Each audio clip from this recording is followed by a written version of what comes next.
I contacted charity Action for Children. I was accepted. I was matched with Nonita. She was 17 and slim. She liked things like Hello Kitty and Japanese art. She loved dogs and cats. She used to watch TV programmes about animals.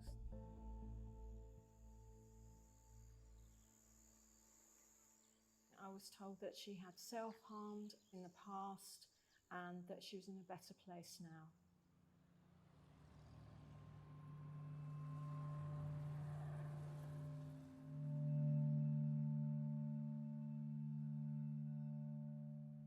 I went to Harrow in northwest London where she lived. We went to a Costa Coffee. She carried with her cuddly toys, particularly a unicorn, which she had on the outside of her bag. She also had some noise-cancelling headphones, which she put on a couple of times because she didn't like crowds or loud noises. She was autistic, she was bright, and what I did glean, which was immediately alarm bells for me, was that we were at the end of September and she was not in any school or college place. I just thought to myself, this is a vulnerable girl, why isn't she in school really? She was saying, I need to do something, I'm bored, I haven't got anything to do.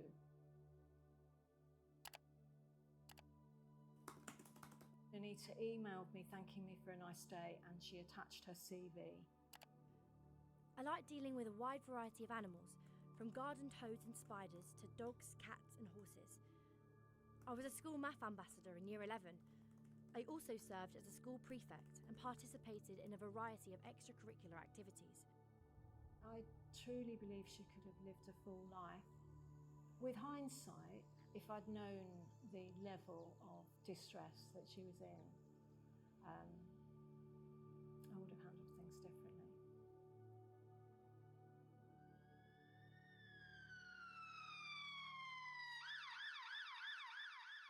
Emergency services were called to a train line near Kenton railway station in London after reports of a casualty on the tracks. Sadly, a person was pronounced dead at the scene. Can you remember where you were and what you were doing when you got the phone call? I was at home and I was phoned by the manager of the Singing Tree where she lived. He said that she'd had an accident on the railway line and that she'd passed away. I couldn't believe it. I was just totally in shock, really.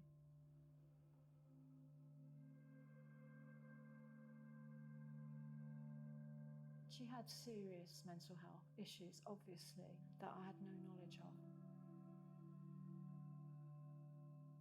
I was a child of the state, just like Nonita, but I think it's really important that we all know that not every two stories are the same.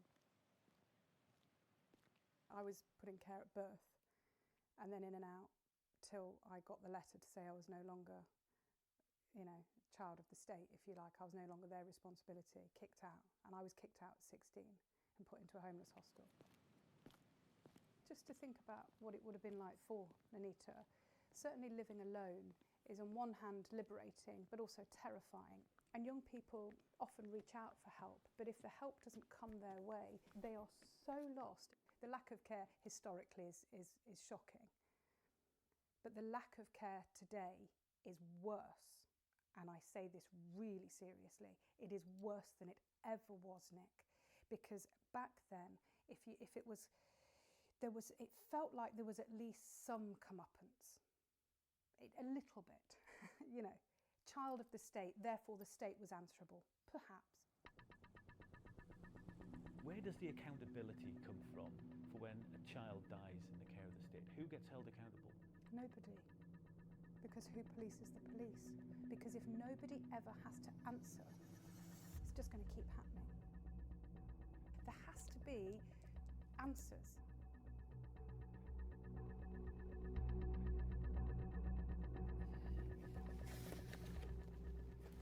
I'm Caroline Willow, the founder of Article 39 Children's Rights Charity.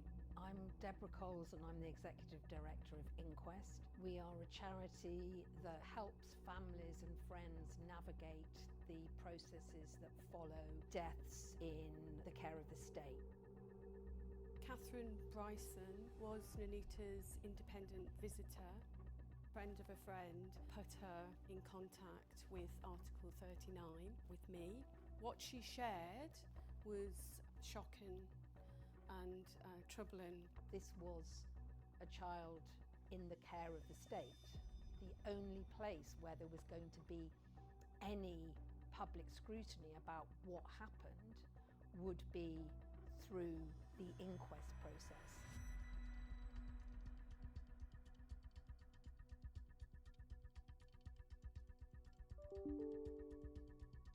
I got an email request from Inquest asking me if I would have a look at this case and consider working with the team on it. An inquest happens when somebody dies unnaturally. So it might be, for example, that somebody is unlawfully killed or they take their own lives. We had no clue as to what had happened to Nonita. We had somebody who was literally just a name to us and who seemed to be quite invisible in a way that is really very unusual. My gut feeling is something must have gone seriously wrong here, but I don't know what. And at that point, that was a big question mark. Has this person been veiled? The immediate question for us is, when was this inquest going to take place? Who was going to be represented? At that point, there wasn't involvement from the Singing Tree. There was no involvement from Action for Children. There was no local authority involvement. There's no suggestion that they'd been contacted by the Coroner's Court or that they'd got in touch with the Coroner's Court themselves.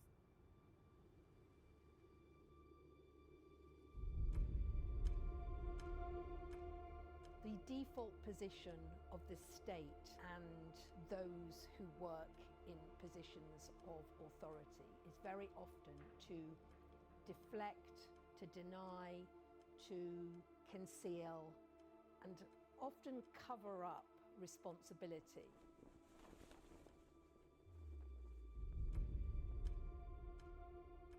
Is it fair to say that Barnet Council would have preferred to have kept this quiet? I mean, is cover-up too strong? I don't think it is. They weren't initially represented as an interested party at that inquest, which I think is utterly shameful.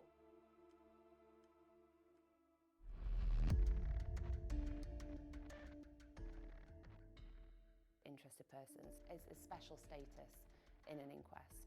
The reason it's so important legally to have that legal role as an interested person is you then get access to all of the documentation. You can ask questions, searching questions. Very early on, that was the plan, was to have somebody in the room.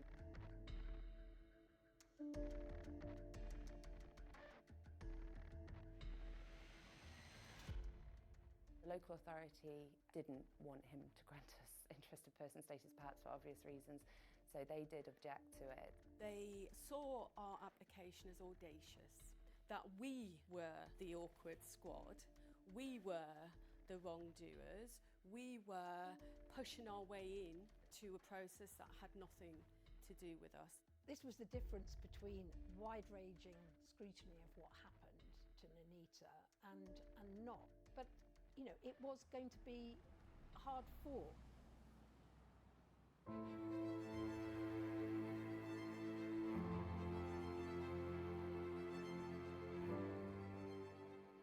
I remember we had a short 15-minute adjournment. I was nervous.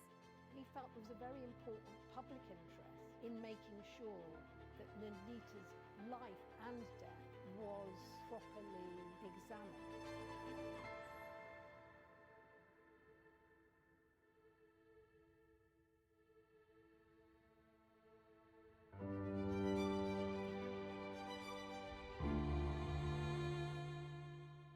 It was wonderful. It was absolutely the right thing. Yes, we can now do this. This was an extremely significant decision. It was for us a step closer to getting the truth about how Nonita died, but also in bringing to light the failings of those who had responsibility for her care. You just take one of those out and but this is quite interesting.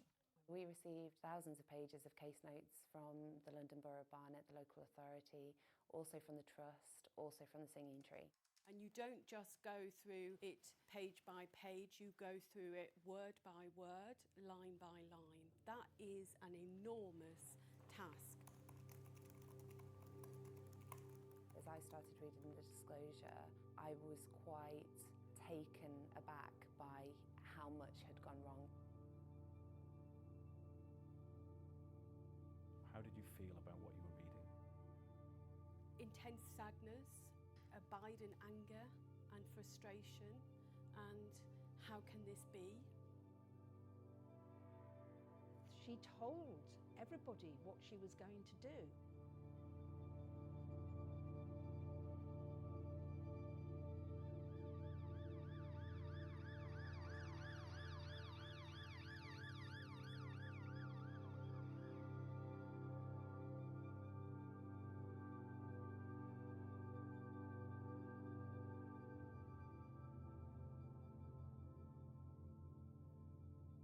She was deeply frightened and deeply unhappy and deeply troubled. She had a very unusual and strong and persistent desire not to enter adulthood. She told a specialist mental health doctor that she would end her life by a railway track next time. She is 95% convinced she will do this. Young person is telling social worker as soon as she is discharged, she's going to train tracks to kill herself. The more that I read, the more I was concerned. Nonita shows carer self-harm scratches and asks carer, "Will you be my mummy?"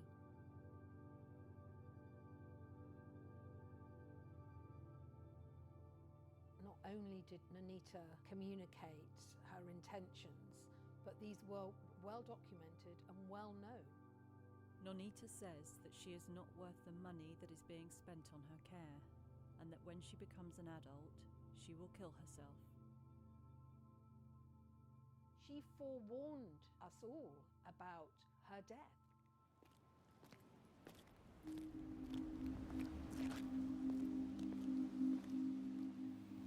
In May 2022, Nonita became a looked after child. That meant London Borough of Barnet was her corporate parent. Nonita was moved to supported accommodation in Harrow called the Singing Tree. The Singing Tree is one of our preferred providers as they provide a family environment and the local authority